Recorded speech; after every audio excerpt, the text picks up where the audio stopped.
अस्सलाम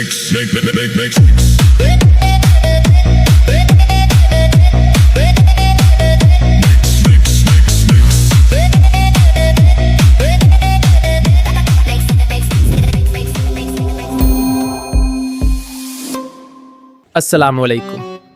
मैं कल रात से सोच रहा था कि सुबह उठकर नाश्ता ऐसा होना चाहिए कि बंदा दोपहर के खाने के बारे में सोचना ही भूल जाए। बस यही सोचते सोचते रात को दोस्त को फ़ोन किया और कहा, भाई सुबह 10 बजे पहुंच जाना, आज नाश्ता घर से बाहर होगा।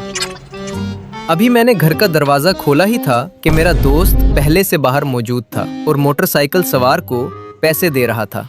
साथ ही मिन्नतें भी चल रही थीं कि भाईजान कुछ पैसे छोड़ दो। मैंने मंजर देखा तो दिल में फौरन ख्याल आया कि भाईजान सुबह के नाश्ते से पहले ही पैसे कम करवाने की मुहिम शुरू हो चुकी है। अब सवार ने पैसे छोड़े या नहीं छोड़े ये तो वही जाने, लेकिन बहरहाल वो मेरे दोस्त को छोड़कर चला गया। फिर मैंने अपने दोस्त को खुशामदीद कहा, उसकी तरफ लपका, गले मिला और साथ में हाथ मिलाया। पास ही एक गाड़ी खड़ी हुई थी जिसने मुझे अपने वक्त की याद दिला दी जब मेरे पास पहली गाड़ी मेरी जिंदगी में आई थी। ये नीले रंग की कल्टस मेरे ख्याल से तकरीबन हर मुतवस्सित तबके के बंदे के पास होगी या उसने उसमें सफर किया होगा। ये गाड़ी सिर्फ गाड़ी नहीं थी, ये हमारे जमाने में पूरे खानदान की मुश्तरका सवारी हुआ करती थी। किसी एक के घर में हो तो इस्तेमाल सबने करना होता था, लेकिन खैर आज कल्टस पर नहीं जाना था। मैंने अपनी लाली की चाबी उठाई। लाली हमारी मोटरसाइकिल का नाम है। दोस्त ने चाबी पकड़ी और कहने लगा, लाली मैं चलाऊंगा। मैंने कहा, चला ले भाई, आज नाश्ते का फैसला भी तेरा,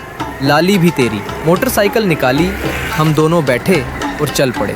फिर हम लोग सोचने लगे कि कहाँ से खाना खाया जाए और कहाँ से नाश्ता किया जाए। तो मेरा दोस्त कहने लगा कि हम किसी मुख्तलिफ जगह से नाश्ता करते हैं। मैंने कहा, नहीं भाई, मैंने एक चने वाला देखा हुआ है, वो बहुत अच्छे नान चने लगाता है, तो आज तुझे वो चखवाता हूँ।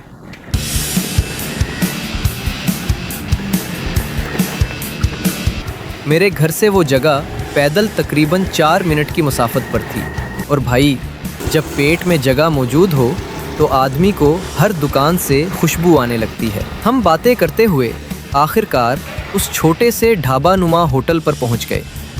नाम था कलंदरी मटन चने शॉप।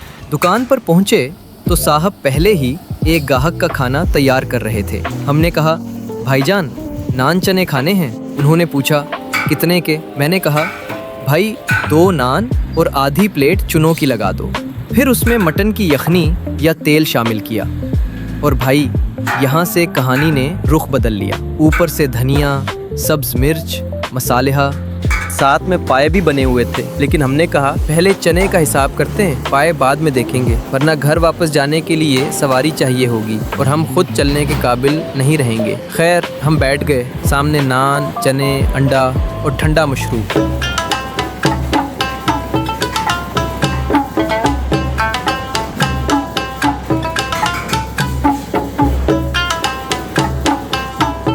यार ये चीज़ है, मैं वाकई मजाक नहीं कर रहा। चने ज़बरदस्त थे। मैंने उससे पहले गुगा नकीबिया के चने भी खाए हैं, शहवार वाले भी खाए हैं और आसपास के कई मशहूर चने भी खाए हैं। सब अपने अपने मकाम पर अच्छे हैं, लेकिन इन चनों में एक अलग ही जायका था और सबसे अच्छी बात इनकी रंगत थी। अक्सर चने पकने के बाद बहुत गहरे या सियाह हो जाते हैं, लेकिन इन चनों की शक्ल बिल्कुल घर के बने हुए चनों जैसी लग रही थी। यानी देखते ही दिल कहता था, यहाँ कुछ गड़बड़ नहीं, यहाँ कुछ मज़ेदार है। हमने आधी प्लेट 2 कलचों के साथ ख़त्म कर दी। साथ में ठंडा मशरूब पिया और फिर वो हुआ जो अक्सर खाने के बाद नहीं होनी चाहिए। पेट कहता है बस, दिल कहता है 1 प्लेट और जब दिल और पेट में जंग हो तो आम तौर पर जीत दिल की ही होती है। मैंने कहा, भाईजान 100 रुपए के चने और ले आओ। वो 100 रुपए के चने और ले आए, साथ 2 नान और हमने वो भी ऐसे ख़त्म किए जैसे पहले वाले किसी और ने खाए हों। अब हम वहाँ से निकलने लगे तो सामने नज़र पड़ी हलवा पूरी पर।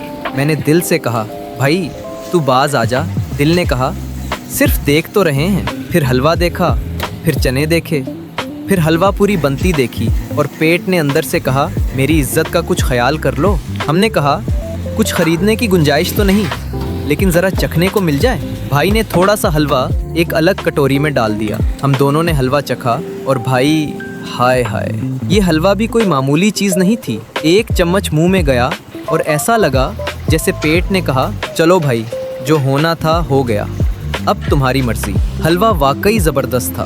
हमने भाई का शुक्रिया अदा किया और वहाँ से वापस घर की तरफ चल पड़े। अब वापसी के रास्ते में मसला ये था कि चने हमने खा लिए थे, लेकिन इनका जायका अभी तक हमारे साथ सफ़र कर रहा था। दोस्त मोटरसाइकिल चला रहा था और मैं सोच रहा था कि बंदा खाना खाकर घर जा रहा हो तो रास्ता भी छोटा लगता है, लेकिन घर पहुंचते ही असल ज़िंदगी ने इस्तकबाल कर लिया। घर वालों ने कहा कुछ सामान ले आओ और पानी भी भरवा लो। मैंने दिल में कहा सुबह नान चने खाने निकला था और अब मजदूरी पर लगा दिया गया। खैर, गाड़ी निकाली और अजमेर टाउन की तरफ चल पड़े। अब यहाँ भी रास्ता ज़्यादा लंबा नहीं था, लेकिन मैंने सोचा कि जब निकल ही पड़े हैं तो रास्ता भी आप लोगों को दिखा देते हैं, क्योंकि भाई सफ़र चाहे 5 मिनट का हो, अगर साथ बातें करने वाला दोस्त हो तो आदमी उसे भी सयाहत बना देता है। हम जा ही रहे थे कि अचानक ख्याल आया, जेब। सुबह के नाश्ते ने जेब की ऐसी हालत कर दी थी कि अगर जेब बोल सकती तो कहती भाई आज मुझे आराम करने दो। मैंने कहा पहले कुछ रकम निकलवाते हैं। बैंक अल फलाह के पास गाड़ी रोकी, बाहर निकला और रकम निकालने वाली मशीन की तरफ चला गया। रकम निकलवाई और दिल से अल्लाह का शुक्र अदा किया कि अल्लाह ने बग़ैर किसी परेशानी के रिज़्क़ अता किया। फिर वापस गाड़ी में बैठे और आगे चल पड़े। अब पानी भी भरवाना था तो हमने केक्स एंड बैग्स के आगे गाड़ी रोकी और बोतलों में दोबारा पानी भरवाया और फिर घर वापसी। लेकिन भाई घर वापस पहुंचकर जो मंजर देखा, उसके बाद सुबह के नान चने भी कुछ देर के लिए भूल गए।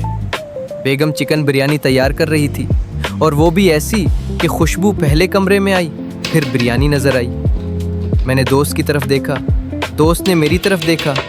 दोनों ने कुछ नहीं कहा, क्योंकि कुछ मौक़ों पर अल्फाज की ज़रूरत नहीं होती, बस प्लेट चाहिए होती है। बिरयानी निकाली, बड़ी सी थाली में रखी, मेज़ पर सजाई और फिर हम दोनों बैठ गए। सुबह नान चने, फिर हलवा, फिर रास्ते का सफ़र, फिर बिरयानी। माशाअल्लाह, आज तो पेट ने भी सोचा होगा कि भाई मुझे भी इंसान समझो। हम दोनों ने मिलकर बिरयानी खाई और वाकई मज़ा आ गया। और यूं माशाअल्लाह से आज का दिन खाते पीते ही गुजर गया। अब दोस्त भी काफ़ी देर से मेरे घर पर था। मैंने कहा भाईजान, अब आप अपने घर वापस जाएं, उससे पहले कि बेगम मेरे साथ झगड़ना शुरू कर दे और कल का नाश्ता भी बंद हो जाए। इतनी देर में उसने सवार को बुला लिया। सवार आया, दोस्त से दोबारा गले मिले। उसने सवार के पीछे बैठकर मुझे हाथ हिलाया और चल दिया। और यूं भाई नान चुनों से शुरू होने वाला ये दिन बिरयानी पर ख़त्म हुआ। माशाअल्लाह, बहुत अच्छा दिन गुजरा। आप लोगों का आज का दिन कैसा गुजरा? तबसरे में ज़रूर बताएं। अगर व्लॉग अच्छा लगा हो तो उसे पसंद करें, मेरे चैनल को सब्सक्राइब करें और अपने दोस्तों के साथ ज़रूर बांटें। अल्लाह हाफिज़।